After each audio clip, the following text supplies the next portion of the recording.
second off the top two, Gretsch Combo and Timewell, at the point end of the field, and I think in clear air he'll probably be matching that, so he'll be a contender late on in this one, as we see some cars that aren't Holdens battling towards the rear end of the field. We've got a Pulsar, we've got an old Audi, there's just everything and anything, isn't there? A little 86 in there as well. Yeah, it's a Subaru BRZ actually, so you're right, your view are close, because of course they share the same platform as the Toyota GT86 does the Subaru BRZ. So Peter McLean in the number 101 machine, mixing it up in there, which is actually Stephen Zorkas's old car, with Steve a couple of years ago picking up the ex-Jordan Cox Honda Civic, and he's doing a fine job in under 2 litres at the moment aboard that very well-known machine.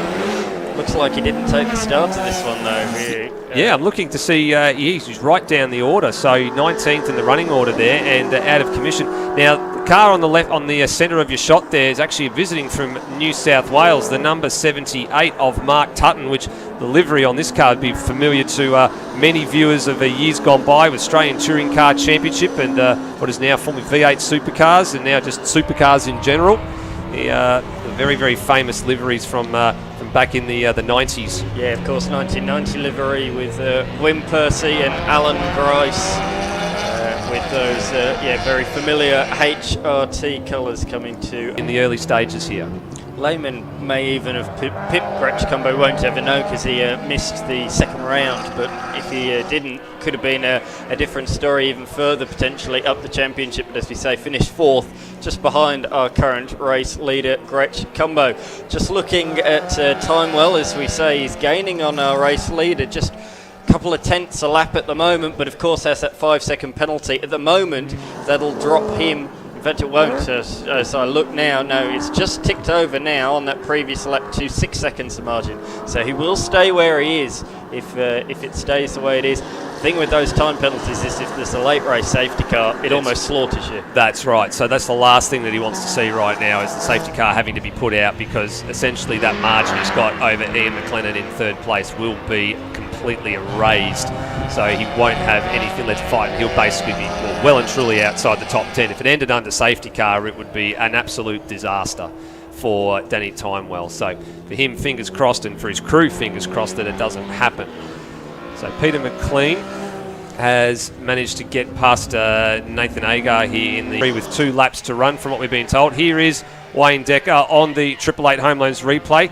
At the front wheels sort of pointing left, and just a big lock-up behind the lap traffic there. And 4-wheel drive, as we said, does the rest. That'll be a big hazard potentially for the leaders when they come back around. We'll see if it's a drama for any of these under 2 litre cars further down the field, see if they struggle around turn number 2, because all the gravel is at the apex of this corner.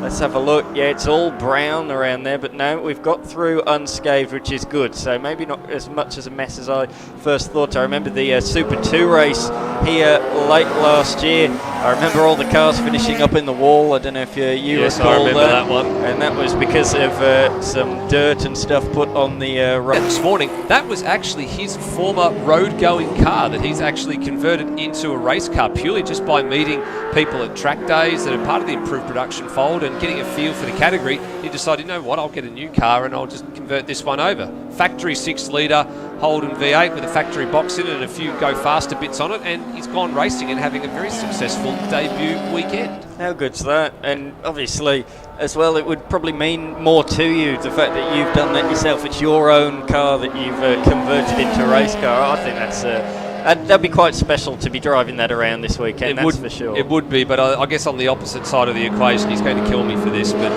the incident with David Cox and Phillip Island, which I'm led to believe the VK Commodore that he had run was potentially a previous family car as well, and now unfortunately it needs a lot of work done to get it right again. So it swings both ways, doesn't it? It's a bit of a tale to drive your own car that you've had for so many years in a race car format, but then when you do a big amount of damage to it, your heart really sinks and goes the opposite way, doesn't it? Yeah, we're watching a battle a little further back down the field at the moment as the leaders are coming up to lap them. So these are the under 2 litre boys. Got a Subaru BRZ, and then behind that a Nissan Pulsar. Two very, very different vehicles, but in the same class. Timewell having to lock up. Yeah, it's not been kind for him, a lap traffic, and he had this yesterday when he was chasing down Luke Gretschkumbo as well. The traffic just did not fall for him at the right spots. Luke came along, woke them up, and he copped them on the start-finish straight and places like that, but Danny copped them in the corners, so he's picking his way through the field. Oh, and that's an opportunistic look there from Agar in the Nissan Pulsar on the Wandon Engineering BRZ of Peter McLean. But now it's McLennan's turn to get through the lap traffic. That's given Timewell a bit of a free kick, despite at turn 4 for Stuart Dearden. So he's being passed by the leaders. Oh, Lehman. Oh, that's a difficult one to call. It's very difficult to call. It was lap traffic situation. Blue flags were out. Lehman sort of had a little bit of a look. He wanted to stay with McLennan, but unfortunately a little bit of incidental contact there. Doesn't look like it was anything serious though, but probably will the boys will have a chat between themselves at the end of the race, I think, and sort out the situation. And yellow flags are on display here. Safety car boards, in fact, on display. So Stuart Dearden hasn't been able to get the green-eyed tribute Falcon refired. Oop.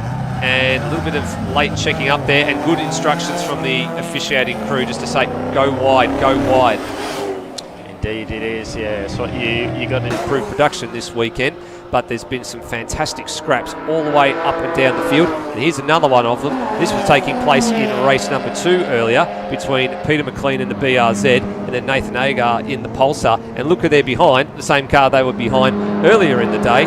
It's Stewie Dearden's number 100 Ford Falcon. Of course, that car did, though, have a spin late on in the race, didn't it? And unable to recover, so hopefully that car can finish in this one. Yeah, only the no points, sorry, to this point. No points to this point in time, so he's looking to get his first points on the board for this weekend. And we see Ogle having a look up the inside of Valentish, up the top of the hill. Not quite seen that in the camera, how that finished. No, it didn't finish. It stayed the way that it was, but he had a much better run. Yeah, Focus makes up a move. Late threat there. It was Agar nearly up the inside of the Wandon Engineering BRZ of Peter McLean at turn number 1. Door very firmly slammed shut. Been a ding-dong battle between these two all weekend long. This has been great. This has been a great battle. Good illustration of two 2-litre category cars. Different strengths and weaknesses. The BRZ sharing the same platform as a Toyota GT86, and then the Pulsars, which you most commonly see in New South Wales. I mean, there's God knows how many of them in that category, and it's got just as much poke and mumbo under the bonnet to hang with the BRZ.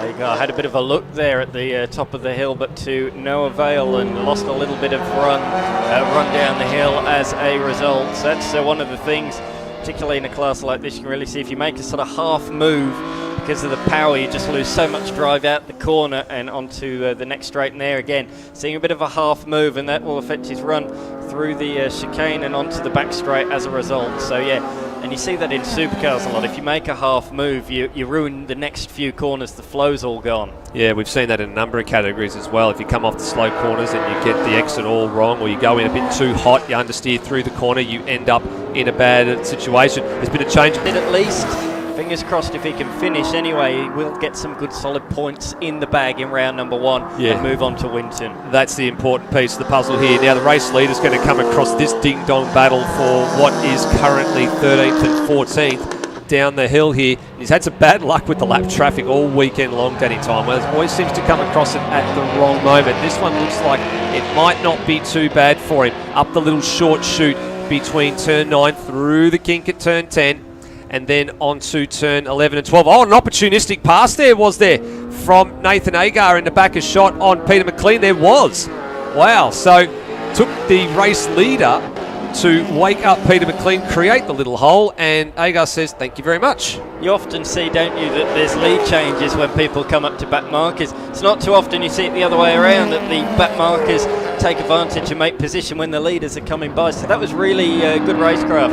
Good use of the racing brain, and yet caught the 101 BRZ napping slightly there, but he's going to be caught on the outside here by McClellan, and that'll probably reopen the door for the BRZ, who looks around the outside at turn number 2. Not quite, but that was an awkward little moment for the Pulsar on the outside of the track. That was extremely awkward with the race leaders going through, and this is where Lehman caught Stuart Dearden late in race number 2 and caused the safety car, but no such trouble this time around. He's also managed to find his way past Luke Gretsch-Gumbo.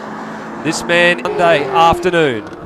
McClellan punch in the air. He's really happy with second position. Oh, so he should be. That's a fantastic drive from Mack, who's been on the podium pretty much all 3 races apart from the one little incident earlier this morning. I'm just looking